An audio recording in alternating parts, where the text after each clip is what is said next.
Shabbos Daf Kuf Mem Vav. Today's email comes to us from Mendel Mitz, our friend from Argentina, who says, following up on the last email that we read from him, his relative Leon Welcher from South Africa discovered that they are in fact relatives going back 100 years to Vilna. And he writes, now that I've started to watch the nights here on Zoom, I can see that not only have you have the schus to be melamed and marbitz Torah, you also have brought many people close to Yiddishkeit and close to one another, in a beautiful achdus of people from all walks of life, be it Litvish, Lubavitch, Hasidish, Modern Orthodox, Gronics, ex-Gronics, and the list goes on. Thank you, Mendel. Brand new Mishnah. According to Reb Nechemia, who holds that the only time you're permitted to lift any object on Shabbos, even if it's an object shekli melachti laheter, it's only if you lift it for the intended purpose of that kli.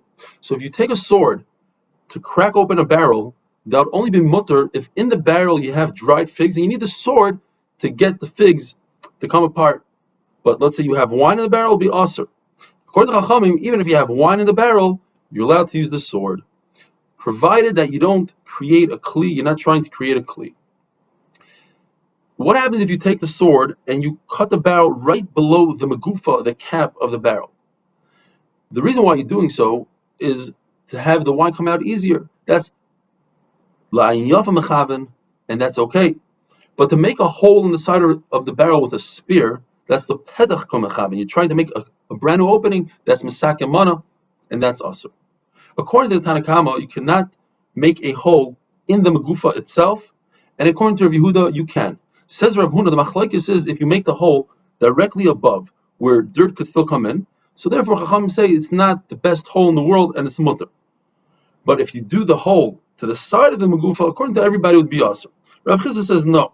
The machlokes is when you make the hole from the side, but if you make the hole directly above, everybody agrees that that's mutter.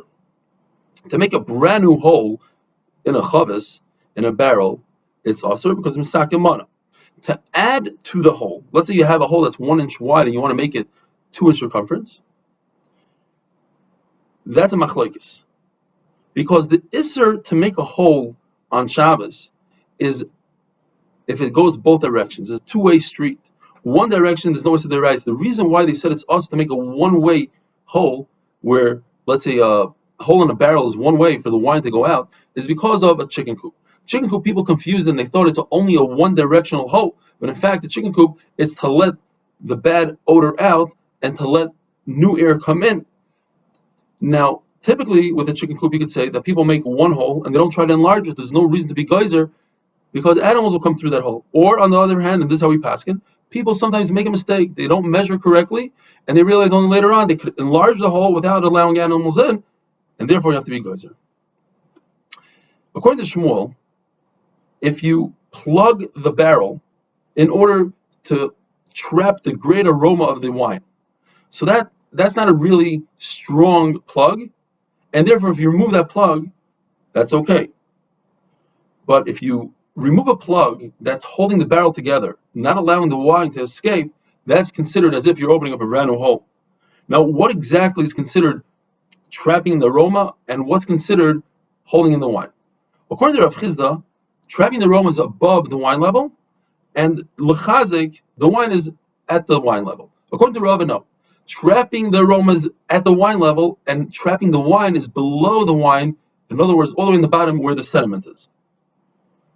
And we have a very similar machlokes by a house. The halacha is, if you're dividing the yard in front of a house, and there's two houses, depending on how many entryways to the house, that's how many 4 amas you get. Each entryway gets 4 amas, times the amount of entryways you have, and then you divide the rest of the chutzner.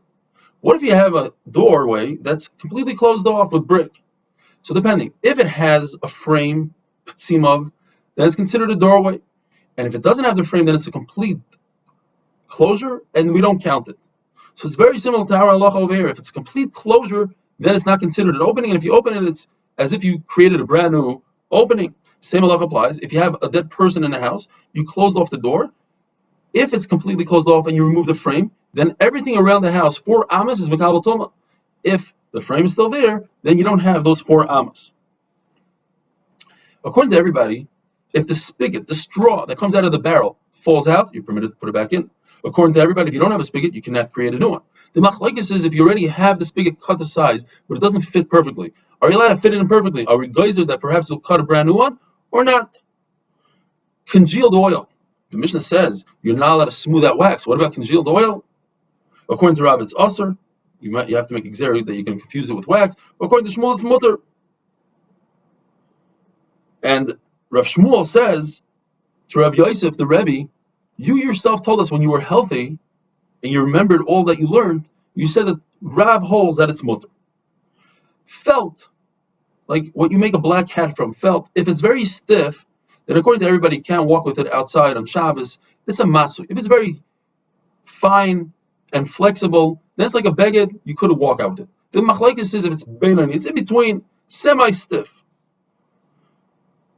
So the halacha is, according to Rav, it's usher, and Shmuel says it's mutter.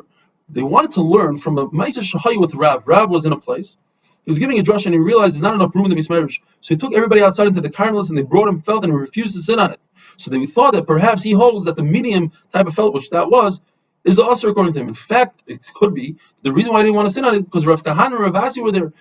Although they were Talmidim, they were Talmidim Chaverim. They were already his level, they were his friends, and he insisted that they should also have felt to sit on. It says in the Mishnah that you can take a pot and put it into a pit that doesn't have any water, and we're not concerned that he's going to be mashma gumas, he's going to make the bottom of the pit flat. You're allowed to take water, drinking water, and put it in water that's not drinkable in order to keep it cool. You're allowed to take water, put it out in the sun. There's no cooking in the sun, so you're allowed to warm it up in the sun, and we're not concerned that you might take that same water and put it into coals. What if your clothing falls off into a puddle of water? You're allowed to pick it up. If there's no concern of carrying because it's in a private domain, bring it home. We're not concerned that you're going to wring it out and be over and schita. And when we get home, make sure nobody's looking, hang it up to dry. This goes according to the Malama that says that Marasayan, if nobody's watching, you could do this malacha. But there's other Malama that say, even though nobody's watching, still it's Marasayan. You have to be concerned with other people, even when nobody's watching. Have a wonderful day.